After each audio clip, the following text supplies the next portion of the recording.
I'm a minute or two late, depending on what your clocks say, but that's okay. Technical difficulties, it's going to happen from time to time. So, is what it is. Okay, so what I would like to talk about today is meditation. This is one of those. I know some people are wholeheartedly against it for whatever various reasons. They don't believe in it, they believe it's terrible, does bad things, whatever it is. Fair enough. Then in that case, this video is not for you, and fair enough, because that is my topic of discussion today. But you might be surprised the different things. A lot of people don't know that much about meditation. They just kind of know it's to calm you down, or hippies do it or something. But there's actually a ton of benefits to meditation. It uh, it really is quite fantastic in a ton of different ways. So as a stress and anxiety coach, one of the things I love it for is because literally it helps calm you down in the moment. Like, I always recommend deep breaths, bringing that awareness back into yourself to block out all the everything causing you that stress and anxiety in that moment. But this just kind of takes it that step further. It gives you something else to focus on to block out everything else. So yeah, I really do love it, just for the simple fact of it really, really, really helps with stress and anxiety. So, having said that, I actually did pull up a list just to kind of start off a generic. This is everything fantastic meditation can do. This is health benefits of meditation. So, this is off an actual research article. It helps with the reduction of anxiety, depression, stress, burnout, which is kind of a lot related to each other. Heightened empathy, which is awesome. Improved awareness, which creating that mind body connection, super, super important. Better psychological well being. Well, yeah, if you're decreasing your stress, depression, burnout, and anxiety, you're going to have a better psychological well being. Increased self-directedness, being aware of our actions. And again, this is super important, because this also ties into, I talked in one of my previous videos about that reaction versus responding, how we always want to respond to a situation. We want to try to avoid reacting. This gives us that ability to, again, have that cognizant ability to take that step back, be aware, and then choose to respond, not just that instant emotional, kind of like toddler behavior, right? Like, little toddlers throw tantrums, little toddlers react to everything. We can do better as adults, right? We can choose to respond and choose an appropriate response. Now, that's not to say that emotions don't happen. We feel what we feel. It's just knowing what to do with it, that we have the ability to regulate this. Improve cooperativeness, which I think again goes hand in hand with, if you're increasing your ability to take that step back, to actually process things, to actually be aware of things, then yeah, you're going to have better communication skills, because you're able to increase that thought process. And that is one of the things where it actually kind of reprograms our frontal cortex. um, in today's world, with all our devices, the cell phones, tablets, everything, like, we just have screens everywhere. Thankfully, I was old enough, I grew up without devices, which I think is a blessing. But even as adults, it does affect our frontal cortex, and that is the instant gratification part. And that is why all of us, and unfortunately, the younger you are, the more this is going to be instilled in you, because you had devices at earlier ages, which really, really affects that development. The instant gratification, the now, we can go on Google and we can search all the information we want at our fingertips. All we have to do is search it. So we know things now. Amazon, with its 1 day delivery, we can have things now. We can get our groceries delivered now. Like, everything is instantaneous. Movies, people with the fire sticks, and every, how many channels are there, you can subscribe to. It's just like, literally whatever we want, it's at our fingertips. We can have it right now. And because of that, we've kind of allowed ourselves to kind of unfortunately turn into like giant children, where if we don't get the thing we want right now, we get upset. And this is obviously not the best behavior, not the healthiest way to be. But it's that, technology is so new, it's still evolving, but we just have not taken appropriate precautions because we didn't know how it was going to affect us. And now, now we are aware of a lot of the downsides and the negative side effects. But for a lot of us, it's like we're too deep in it. Like to try and ask someone to put your phone away and literally not look at it for a day. I mean, for someone who's 20, I mean, they sleep with their phones, for crying out loud. Some teenagers literally sleep with it under their pillow. So when it vibrates, it can wake them up so they don't miss anything. This is how addicted we are to our devices. Absolutely terrible. So this is one of those things. It allows that step back. Since our frontal cortexes, and especially the younger people, are being overdeveloped, and that literally, that instant gratification, that now, that is ADHD. So we are actually causing our own ADHD in society. And I would not be surprised if, how old am I? I'd say everyone under the age of 30 for sure, every single one of them has ADHD because it's the overdevelopment. It's that now. It's just we don't know better than to regulate this. We don't know how to properly regulate it. We've created it, we've woven it into our lifestyles to the point that, kids are literally on tablets in school. They've taken out notebooks, they've taken out a lot of textbooks, and they literally just have this screen to stare at. It doesn't get worse than that, really, but it is what it is. So, how do we try and work with that? That's where meditation comes in, and it's just fantastic because it helps reprogram that overdevelopment, slowing things down, bringing more patience and the ability to take that step and think.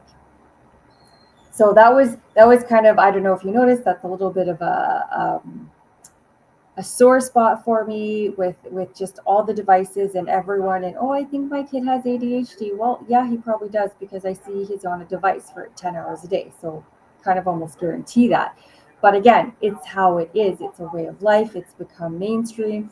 So now how do we work with that?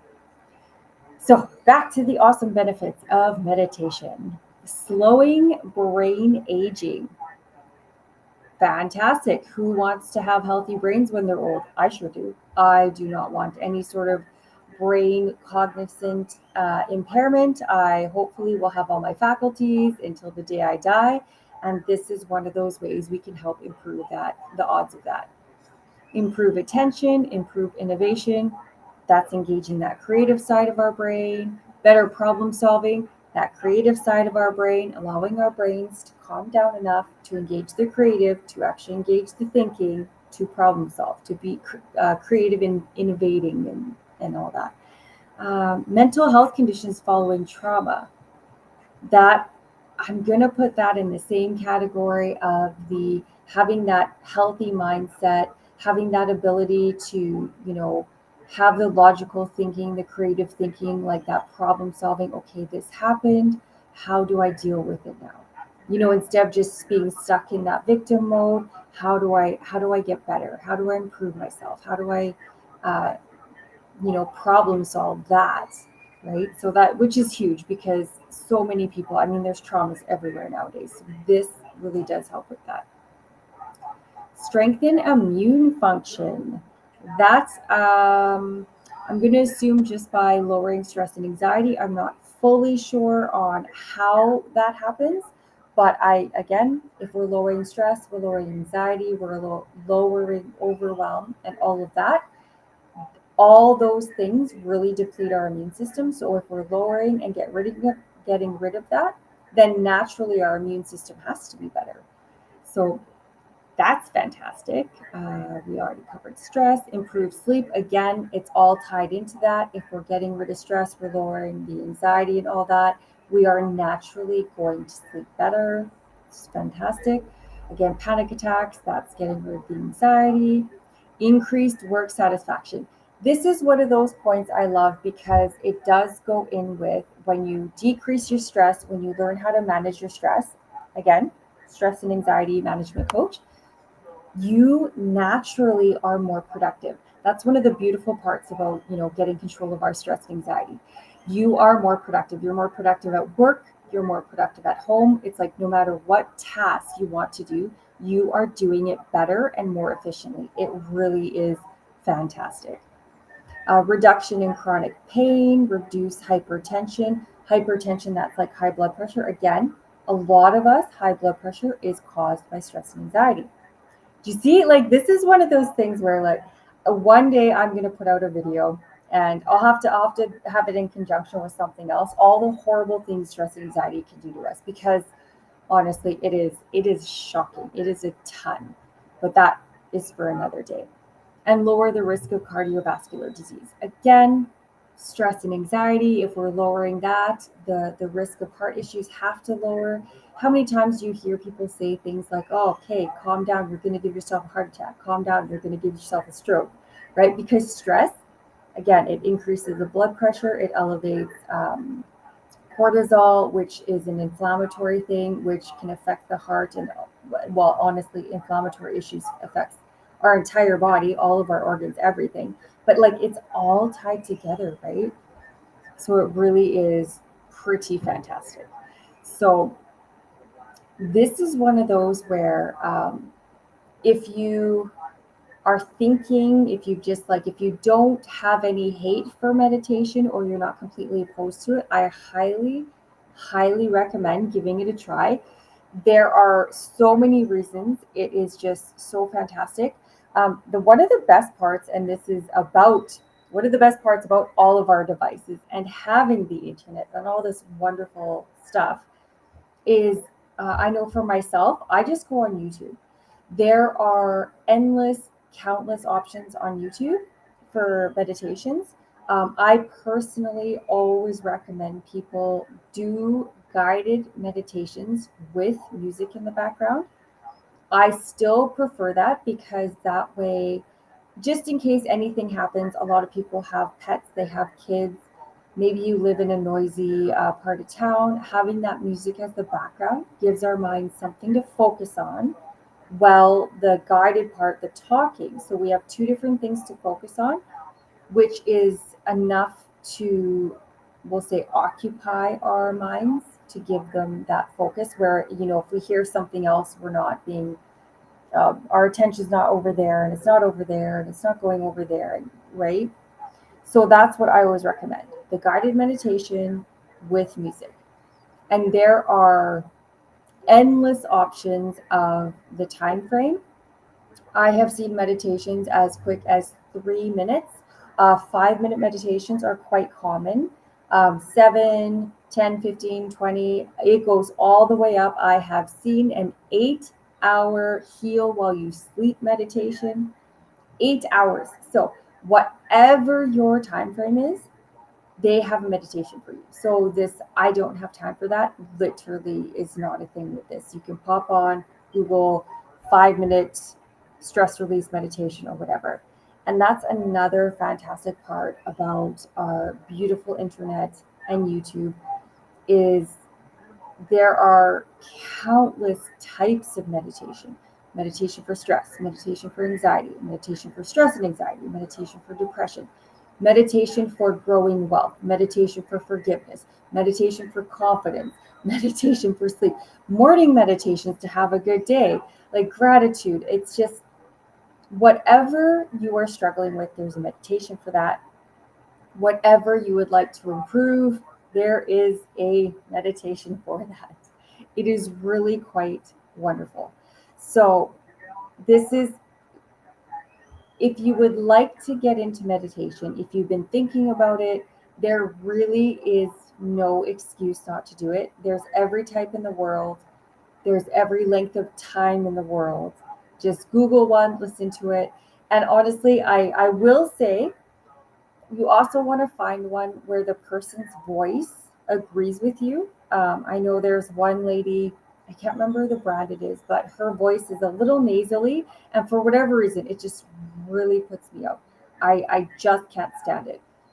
It's like nails on a chalkboard for me. So I definitely, nope, end, close, move on, find a new one.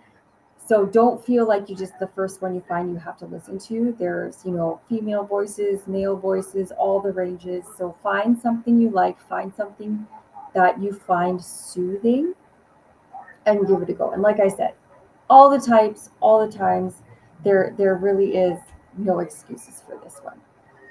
And the other thing I love, so I have talked about the square breathing before, and I call that dipping the toe into meditation waters because when I describe the square breathing, if you guys have not seen that previous video yet, I'll give you a quick recap. Is I always close my eyes when I do square breathing, but obviously, if you're driving or you're not don't have the ability, don't do it. Otherwise, I do find it helps.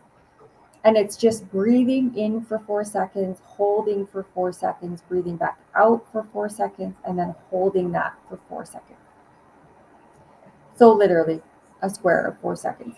So this whole breathing exercise takes less than 20 seconds, so super fast. And even after one breath, you should actually feel yourself a little more relaxed than before. And how we actually do the breathing is, and this is why I always close my eyes, because you want to focus your attention just on your body, on your torso. So I always think, okay, what are my shoulders doing? How do my lungs feel? Like, oh, I literally feel the air moving through my windpipe into my lungs. Like, really bring that attention and notice all of these details. And then when I'm breathing back out, like, okay, do I notice my shoulders falling? Yeah, lungs are obviously collapsing here. Do I feel anything, in my stomach? Am I pushing out from my stomach? Just take note of all of these sensations. Like, really notice the things going on in your body. And by bringing that awareness in, first of all, you stop thinking about the 10,000 things that are bothering you that caused you to take this breath in the first place. And that is also strengthening our mind body connection. It is quite shocking if you've never thought about this before. Um, so, my massage therapy days, I came to realize that a lot of people have a really, really terrible mind body connection. Personally, I've been doing yoga since I was about 16. So I've always had that connection myself. So I was just kind of unaware of how bad it can be for some people. And an example is I had a client come in one day and they were saying that their low back was really hurting. And I'm like, okay, can you show me where? And they're like, no, it's just in my back, somewhere in my low back. And I said, okay, if you don't mind, like maybe is it here? Is it here? Is it here? And they couldn't really pinpoint where it was. And then all of a sudden I get to their like shoulder, their quite far upper back. And they're like, yeah, that's the spot. And I was like, that's the spot. Like, that is not even close to your low back. That's not even your middle back. Like that is opposite ends of where you told me. But their connection to their body is so lacking. They actually could not tell where their pain was in their back. They just knew it was there somewhere. And that is a literal problem for a lot of people. Similarly, I don't know if you have a friend or a family member, or maybe this is you. Oh, my leg hurts. Well, where does it hurt? And they won't be able to tell you. It could be the ankle, it could be the upper thigh, but they literally don't have the awareness to know where that pain is actually coming from. They just know that there's pain. This is really, to this day, it still boggles my mind that we can be that disconnected from ourselves, but this is a fact for a lot of people. So whether that's just never having self-care, never actually taking time to pay attention to our bodies. I'm really not quite sure how that happens, but It's a thing, it's a very real thing. And this is obviously so unhealthy because our bodies let us know a lot of warning signs, a lot of things we need to pay attention to. Like, even for people, if you've got like a plantar fasciitis issue or something is happening to your foot, if we have the awareness, our bodies send us signals, precursor signals, before the issue is a problem, if we have the awareness to pay attention, right? So that's where having that awareness, we're going to prevent injury because we're going to know something's not right before the injury happens. And if you don't have that awareness, you only know there's a problem when you snap your muscle or sprain something, or you know what I mean? So this there's so many reasons, and it's similar to even like if you have too much stress, your body might be trying to warn you you're about to get an ulcer, having some sensations in the stomach, having like something's not quite right. We're not quite painful. We don't have a problem yet, but there are signs our bodies will give us. So it's so important to have that connection and be able to know. We really can prevent ourselves a lot of disease, a lot of injury, a lot of unnecessary things if we can just pay attention to our bodies. So it's so, so important. And one day, like I said, I will go over all the horrible things stress and anxiety can cause in us, all the reasons to get your stress and anxiety under control. It's so important. Um, but the general thing from that is stress. Stress can do just about anything it wants to our bodies. It can mimic diseases. It can mimic viruses and like illnesses. It can cause, again, hormones, the blood pressure issues, digestive issues. Like a lot of people have IBS, but a lot of people that have IBS don't actually have IBS. They have stress-induced digestive issues. Like it's so all encompassing. So having that awareness, even from my perspective as the coach, is being able to feel the sensations in your body when your stress is getting too much to the level where we start pushing it into our bodies instead of dealing with it. We can avoid so many problems if we can just be aware of that point. But again, we have to have that mind body connection to do it. So this is one of those that guided meditations are so easy because literally someone is speaking in the guided meditations. If you've never done one, that's why it's called guided. Someone is there telling you, okay, relax your body, be comfortable, feel your muscles relax. Now we're going to do this. And they walk you through the entire meditation. So it's super easy. Like you've never meditated in your life before. This is for you. And remember, get the one with the background music. That way it gives your mind something to focus on. And if you've never meditated or you're in that high stress, overwhelmed position, it is very, very common that even having that music and the guided talking, your mind still might wander to those, 20 things that you haven't gotten done. Or you might come up with, like, oh, what am I going to have for supper? Oh, do I need to go to the store? Oh, do I get that? What about that project? Did I pay that bill? This is okay. And a lot of guided meditations will actually address that point where the thought comes in. Instead of getting mad, instead of being like, oh, stop it, just be like, okay, oh, yeah, okay, pay a bill, figure that out later. I hear it, and let it drift away. And just keep doing that until your mind stops trying to bring attention to different things. And eventually you will get to the point where you can actually just focus on what the words are and actually just enjoy the guided meditation. But it's, again, if you've never done it, it's a process. You need to be patient with yourself and know that, your mind is used to the hamster wheel, and it's the comfort zone. So when you try and do something different, it doesn't want to. It doesn't like change. It doesn't know what to do with that. You're trying to calm it. You're trying to allow it to take a break. But it's a workaholic. It's like, no, no, no, this is what we do. This is what I know how to deal with. So it keeps trying to throw that back at you, right? So just be aware of that. Work with it. Again, notice the thoughts, but don't give them attention. notice them and allow them to pass, and then refocus on the words.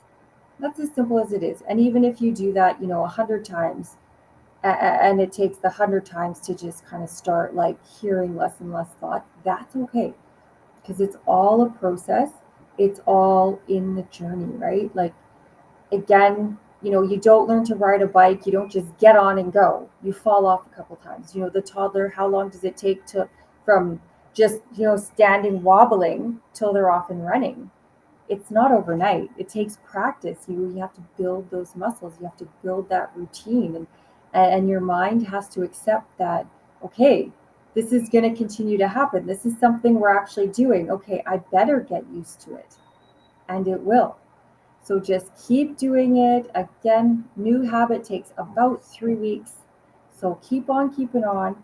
And just as a really awesome side note, I want to share a little story of one of my clients, and she uh, super super depressed when I first started working with her. Barely got out of bed. Life was extraordinarily bleak for her. I was actually truly concerned, and she did 3 to 5 meditations a day. She had a couple different meditations I recommended for her. And she found a few that she loved and really resonated with her. She loved the words, she loved the music, everything. And then I think she had 1 or 2 prayers she would recite also. And this was every day. So she's doing multiple meditations every day. But within about, I want to say it was about 2 months, maybe 2.5 months, there was a noticeable difference where she actually told me that she caught herself humming to herself while she was cooking. That's a pretty positive, not depressed thing to do. And she just through meditation. Now, don't get me wrong, I did give her other tools. Obviously, I was working with her every week. We did some other things, but the bulk of her help was those meditations. If she felt exceptionally low, she'd find that awesome meditation that resonated with her. And sometimes, like, I would tell her, like, just put it on a couple times and really until you feel just a little bit better. And so really, I'd say, yeah, the bulk, the main over half of her tools was meditation to help her get out of her depression. It really is a really wonderful thing. I recommend meditation to everybody. It's similar to the mantras. If you already do mantras, then this is right up your alley. It is fantastic. There are so many benefits. Um, yeah, really, you got nothing to lose. And like I said, every amount of time length that you can think of. So there really is no excuse. If you've been meaning to do it, just Google it and do it. Don't wait for I'll start Monday, I'll start here. No, those are excuses of I'll never start or I don't want to. If you're going to start, you pick up your phone or your laptop, whatever it is, and you Google something right now and you have it ready for when you have that moment to do it. That's how it's done. You take that first step immediately. So I hope this gives you a new perspective on meditation, a new appreciation for it. If you currently don't do them, I hope you give them a try. The guided meditations are fantastic, they really do help. Obviously, again, I love them. So, yeah, I hope that inspires you guys a little bit. So until next time, that is my big long rant on guided meditations and why everyone should do them, just like yoga, but that's another topic. So everyone, it is Thursday. It's almost Friday. Have a wonderful rest of your day. Have a wonderful weekend.